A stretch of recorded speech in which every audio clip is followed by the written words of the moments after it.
everybody, how's everybody doing? This is your friendly neighborhood Pablo here with my trailer review for Zack Snyder's Justice League. That is going to be streaming on March 18th of this year, in a couple of days after you watch this video. Now, I'm going to be heading into a full review of the trailers that's been out. I'm just going to summarize them. There's probably going to be some spoilers here for anyone who's not watching the trailers and wants to watch the whole movie without any type of hints of what's going on. So if you're one of those people, you're one of mine, I agree with you. So just give a like and subscribe to this video and be on your way, and come back when I have a full review after I watch that magnificent piece of art at least 5 times. Yes, I will actually try to watch that 5 times. Now, Zack Snyder's Justice League is the product of a fan petition and AT&T saying we're gonna do it after what happened in 2017 with the Justice League movie that was originally going to be directed and produced by Zack Snyder, but due to family issues he was forced to step down, and Joss Whedon took over the project, made a lot of reshoots, and gave us a final product. After which there was a big but very big outcry from both fans and cast that this was not the movie that they wanted to see. It looked like a rehash of the Avengers. It looked like it was too forced upon itself. The runtime wasn't agreeable. It didn't have enough to fully develop the whole league. So after which a massive campaign began calling for the Snyder Cut. Now, the Snyder Cut became first a campaign on social media, a bunch of fans asking for it on various social media groups, Facebook, Twitter, Instagram, you name it, Reddit, and so on. And eventually, back in 2020, during the coronavirus pandemic, after a watch party of Man of Steel, Henry Cavill came on and he answered a couple of questions, and one fan asked, is there a Snyder Cut? And Henry, in an awesome way, told Zack, okay, why don't we tell them? And Zack said, yes, it's happening. AT&T and HBO and Warner, that we got to give them credit when it's due, even though we don't agree with them, decided to go ahead and give us a Snyder Cut. Now, the first trailer began to drop around January, February. My memory might be a little bit fuzzy here. And then we kept getting stills from the movies, set pictures, there was storyboards, and it kept getting the hype up to the point that we, DC fans, even Marvel fans, were waiting for this masterpiece to come out. Now, here comes the analysis that I'm going to give you of the trailers. We can see in the trailers that a very big difference is going to be the main villain. It's not just going to be Steppenwolf like we saw in Justice League. He is going to be there present, but he seems to be more like a secondary villain. The main villain is likely and most possibly going to be, as it should be, Darkseid. Now we're going to see the origins of Darkseid as Waxus before the Omega Effect. I'll get into that later on. And then how he becomes the Lord of Evil, basically Darkseid, and how he comes to try to conquer Earth another time. Now, Darkseid's motives are very simple. I'm not sure if it's going to be the same one for this movie, but it seems to be the same thing. He wants to rule over everything. He either subjugates it or he destroys it by destroying worlds. Now, we cannot compare Darkseid to Thanos. Thanos' objectives in the Marvel Universe, in the comics, was to kill all life because he was in love with death. We got to remember that. In the movie, he wanted to bring balance to the universe. His motivations were, how can I say it? In a sense, it was made to be a little bit good, but by doing a lot of evil. Now, Darkseid is basically tyranny in a form. He wants to conquer and rule everything. And that's when we might actually see a glimpse, or it might be part of the story, the anti-life equation. Now, the anti-life equation, for those who don't know, is Darkseid's ultimate weapon.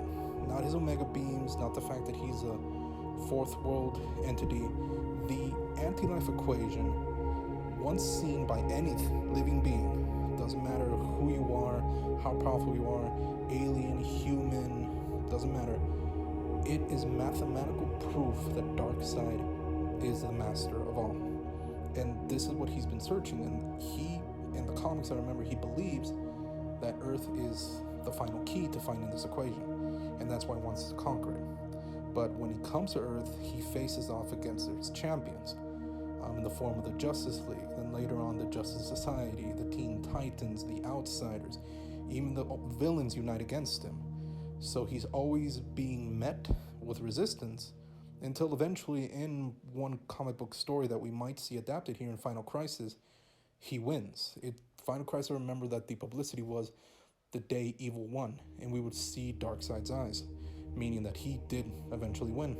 Now, also in the trailer, since we already covered the villain, we can see that there's going to be more backstory to the team.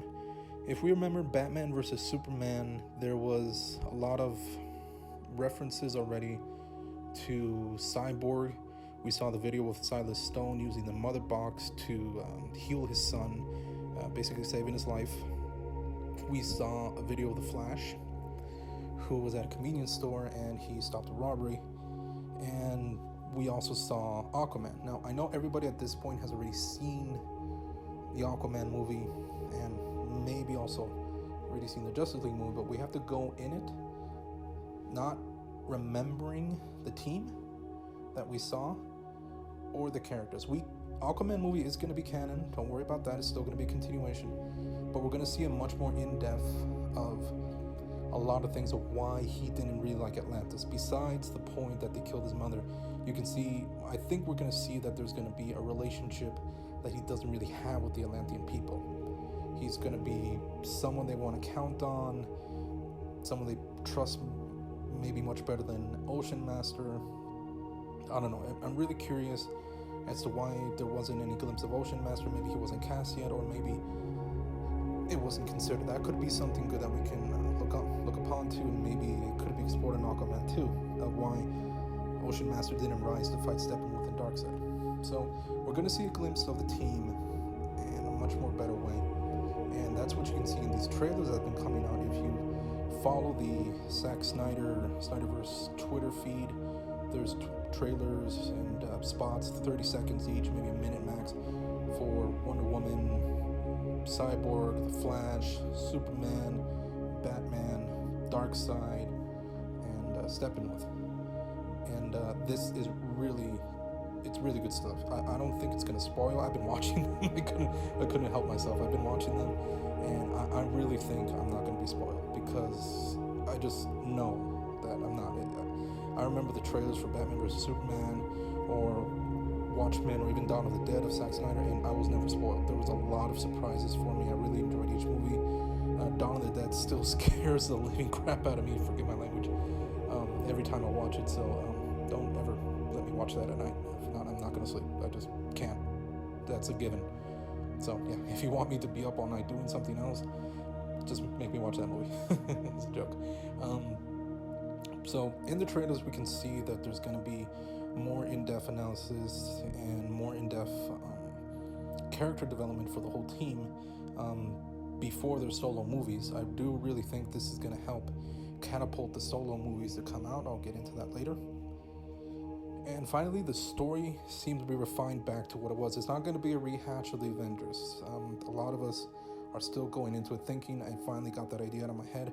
We have to remember that this is going to be the first of possibly 3 movies, and we're probably going to see everything from Darkseid winning to a Flashpoint maybe, to even the League winning but Darkseid returning. So it's really, we don't know what's going to happen, and it's not going to be like the Avengers where they win the first battle and then there's a lot of build up to the second one. No, we got to remember that in DC, when there's a big smackdown, it's not like the villain gets beaten back and he comes back later on. They go full in. They just lay waste to everything, and there's always heroes who are going to die, villains who are going to die, big destruction, so we can expect that. I can bet It's going to be much bigger in scale to the first Avengers movie when it comes to fighting. It's going to be darker, of course, because, well, DC is darker than Marvel. It's not. I'm not saying that as a joke or offense. It's actually the reality, because we got to admit that it's the reality. So that's my honest opinion. I think it's darker, and I prefer that. And so we're probably going to get that. Another thing I liked about the trailers, we're going to see a better introduction of Superman back to life in this sense. We're going to see the black suit.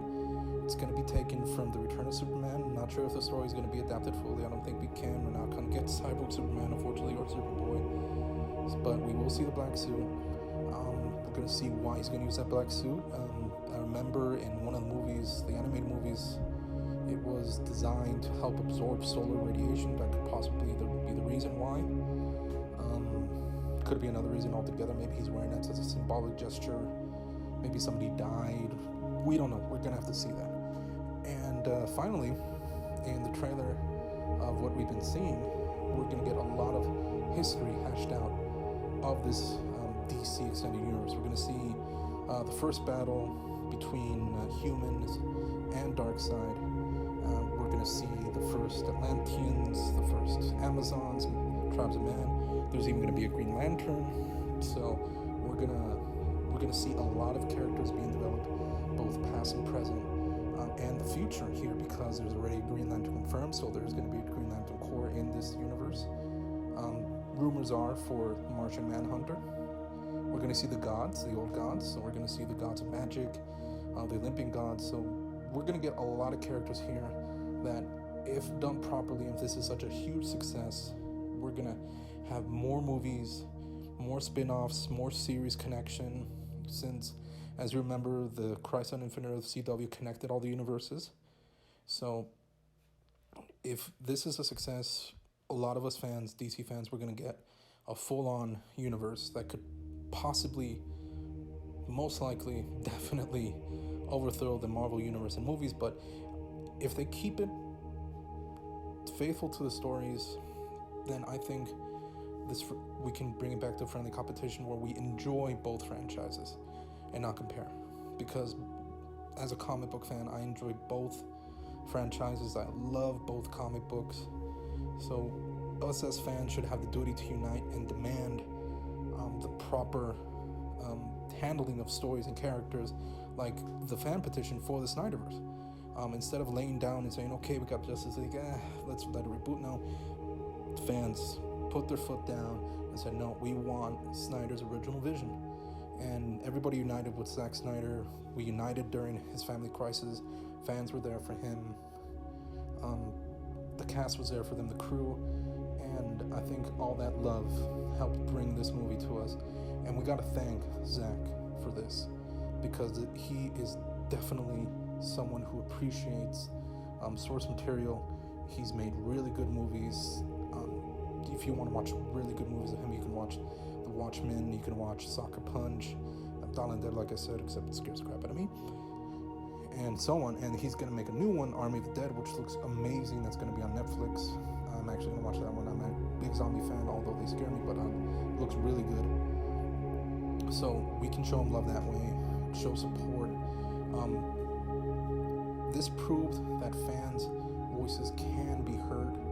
My voice, your voice, everyone's voice, who wants the proper source material, who wants a proper representation, instead of the studio butchering the characters and butchering the story for profit. We show that we can get what we deserve, and it can deliver. Critics are already liking it. They're getting pre-screenings and they're loving it. I'm never one to trust critics. I don't trust Rotten Tomatoes. I don't even trust the Oscars. But these are critics who have critiqued certain movies I watch and enjoyed, and they agree with me, so I kind of have faith there. And I'm gonna make up my own mind after I watch it. I'm going in with it really, really, really excited. I got my Superman shirt ready. I got my Superman Funko, my old Batman doll from Batman Returns. I got everything ready. I'm going full fanboy, guys. Even got a Flash t-shirt to change, because it's going to be 4 hours. Good thing it's going to be streaming, so everyone calculate your bathroom breaks, have a good amount of food and drinks, and if you can stream on your TV, awesome. If your computer, good. If your cell phone, you want to go through that, I would recommend getting something to hold it. And let's just enjoy it. And once it's done, after a couple of weeks when the hype's died down, I'll make a full review, and hopefully we're all going to be looking forward to the next installments. So that was my quick review. I didn't want to spoil or explain that much, like I usually do with some friends. Leave your comments below of what you think, what you're excited for. Let me know what you think is going to happen, your fan theories, and what do you like to see in the future.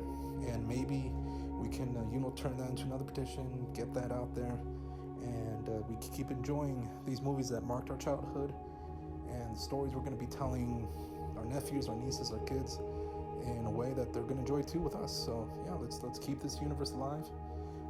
Thank you for watching my video. Thanks for stopping by, and have a good one. Till next time.